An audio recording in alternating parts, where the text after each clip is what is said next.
beneath the Deadwood, and the clock stopped. By the time Mara turned down the lane that led back to the farmhouse, dusk had already knelt over the Deadwood, and the air smelled of damp leaves and old paper. The house rose from the hill like a memory she had been avoiding, familiar angles softened by years, a sag in the porch rail where she had once slouched as a child. Inside the doorway, the grandfather clock fixed its brass face toward the entry. Its hands paused at a particular minute, as if the room itself had stopped to listen. She carried a box of photographs and a thin leather journal, both heavier than they should have been. The house welcomed her with silence worked into the walls. Floors complained on their own time, curtains shuffled with a draft. Every room smelled faintly of cedar, and the slow, sweet dust of things not moved. Mara set her box on the entry hall table and reached toward the clock, because habit is the first thing that returns in old rooms. Her fingertips brushed cold brass and a register of tiny scratches like a secret alphabet. When nothing moved, and the clock's face reflected only her own surprised eyes, unease folded inward in a way grief had not. She found the journal in the bottom of the box, tucked between yellowed photographs. Its spine was creased from a decade of fingernails, ink smudged where pages had been turned in tears or rush. The handwriting was her father's, cramped, urgent, writing that hurried toward ideas instead of forming full stops. A phrase recurred, each entry folding back on itself like a pressed leaf beneath the Deadwood. Sometimes it was circled, sometimes it was the only line on a page. The repetition made the phrase feel less like speech than like a summons. At night, small things began to misbehave. The house breathed a different way in the dark. Floorboards sighed where they had never sighed. A cup clinked once in the kitchen without reason, and the clock's ticks, absent during daylight, seemed to crowd the edges of her sleep. Sometimes she woke thinking she'd heard a quiet scraping from below, as if something very old were shifting itself into a more attentive posture. Warnings arrived in other forms: a neighbor's polite distance, a stray newspaper folded on the porch with an old date, until Mara stopped expecting explanation and learned to catalog the anomalies.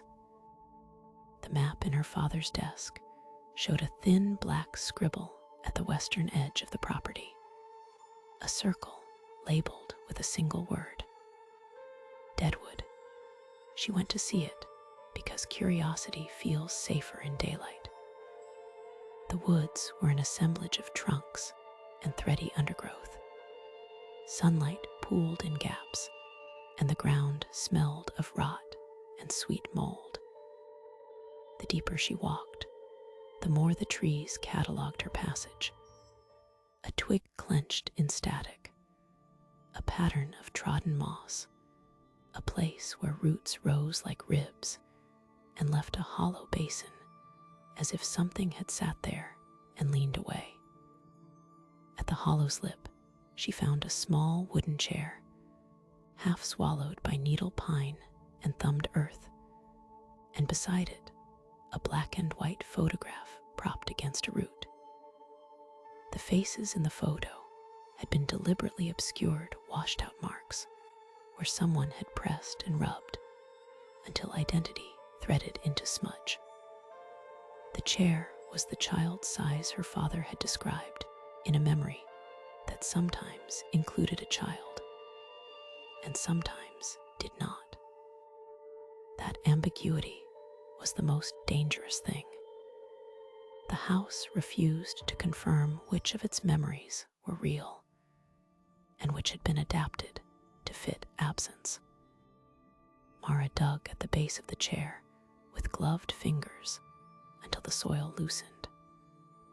Under a shifted mat of roots, she found metal, the rim of something heavy, and a hinge knuckled with rust. It was an iron hatch, fit into the earth like a mouth, with its lips sealed. The idea of a cellar beneath the tree felt larger than any practical use. It asked for stories, for explanations that had never been offered. Her father's ink had pushed her here, and now the question was whether she would lift the lid and look straight at whatever had been kept below. When she pried the hatch open, the smell that rose was old air sealed in like paper pressed in a book, cool, damp, and threaded with the faint scent of metal and dry leaves. The stairs beyond dropped away in a tight spiral, a darkness that did not feel like absence, but like attention. A sound followed, not the mechanical tick of a clock, but an echo that matched the rhythm of her own pulse, a soft metronome that made her teeth ache with recognition. She told herself to be careful, to take a flashlight and a friend. And then she told herself that waiting would only let whatever had been holding its breath feel forgotten. Stairs gave way to a low room whose walls seemed built from roots and old mortar. At its center was a small, round table with a clock on it, not the grandfather clock upstairs, but a pocket-sized brass watch whose hands had stopped at the same minute as the larger clock. Around it lay fragments of paper and a smudge of graphite where someone had written and erased the same line again. There was no malice in the room's breath, only a patient domesticity that made Mara feel both intruder and inheritor, as if she had finally arrived to watch a story recommence. She read the papers. Her father's handwriting was there, but altered by erasures, until sometimes the letters looked like someone had copied his gestures rather than his words. Each page contained the same imperative: remember what the house asks. Remember what it keeps beneath the deadwood. The more she read, the less certain she became whether the script recorded instruction or apology. The room felt less like a hiding place and more like a ledger. The house had written down debts, and the ink trembled with a memory someone had insisted upon until the paper took it as truth. As she read, the paragraphs looped into themselves. The world above ground began to bend its edges. When she returned to the entry hall, the grandfather clock had moved an inch, a hairline shift that might be explained by settling floors or temperature. The pendulum gave a latched, private swing and then froze again. Small things were changing, as if the house was testing the language of time to see how she would respond. Each movement felt like a question addressed to her alone. Will you keep this? Will you deny it? Will you leave it where it waits? She spoke aloud into rooms that had always been used to private voices. Names she hadn't said since childhood left her throat, as if rooted through a stranger's wire. Sometimes the house answered back, not with words, but with rearranged memories. A lullaby turned wrong. A photograph that later morning's light revealed had one more face than it once had. The boundary between what she remembered and what the house remembered blurred, until she could not say whether she was discovering facts or being taught a new past that fit in the hollows beneath the roots. Neighbors answered her questions with shrugs and stories that never quite met the same point. "Happens here sometimes," an elderly neighbor said. "Places keep a memory." The phrase was both comforting and thin, like tissue paper stretched across a wound. Mara felt the house pressing expectation into her hands. It had saved something and expected her to recognize it.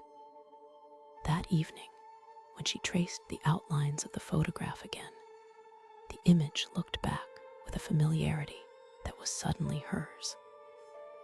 There was no triumphant revelation, only the peculiar settling of a thing acknowledged.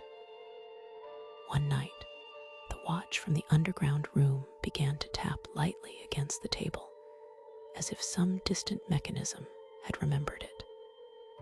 The house answered.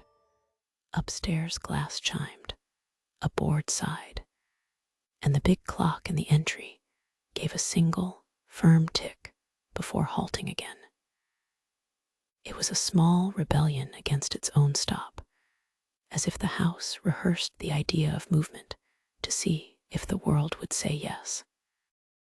Mara felt something like pity for the stopped things, for the way they wanted to matter by marking time, even when no one was there to count it. At the bottom of the room, she found a shallow alcove under a knuckle of roots, and inside it, a folded piece of cloth the color of old bread. In it lay a photograph she had never seen before. A single child in a chair, the face careful and blank in the way faces become when someone chooses to forget. The child's eyes seemed to hold the watch's stopped minute. For a long while, Mara only sat and let the house tell its version of the past through these objects. She realized then that the house's memory was not neutral. It had been arranging events to protect something it judged necessary. She left the picture on the table and climbed the stairs, feeling as if she had smuggled away a small, patient thing. Outside, the branches of the Deadwood arced and sounded like a distant congregation. The next morning, the town clock 3 miles away stopped for a single chime, and then kept going, as if remembering only a fraction. Mara returned to the farmhouse and found the journal open on her kitchen table, pages where she had never left them.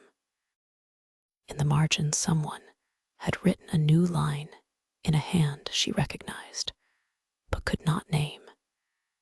It needs someone to keep remembering. She did not know, in the end, whether she had rescued anything or been recruited. The house did not make choices like a human. It kept and organized and offered back fragments that made stories cohere. Mara packed a small selection of objects: the pocket watch, the photograph, and the leather journal. She drove away with the grandfather clock's stopped minute folded into the curve of the road behind her. When she reached the city, a neighbor's hallway clock faltered, hands trembling, and then stilled at the same minute. In the bright apartment light, the stopped minute looked like a promise. She would wake sometimes in unfamiliar beds to the sense of a root pressing against some part of her life, a tick in the margins that could be a clock or could be memory shaping itself. The leather journal lay on her desk at home, its pages still telling her when the house asked and when to answer. There were no final curtains, no tidy reconciliation, only the steady work of remembering and forgetting, the gentle, disquieting question of ownership. Did she carry the memory, or did it now carry her? The answer, if there was one, folded into the ticking that lives just beneath a pulse.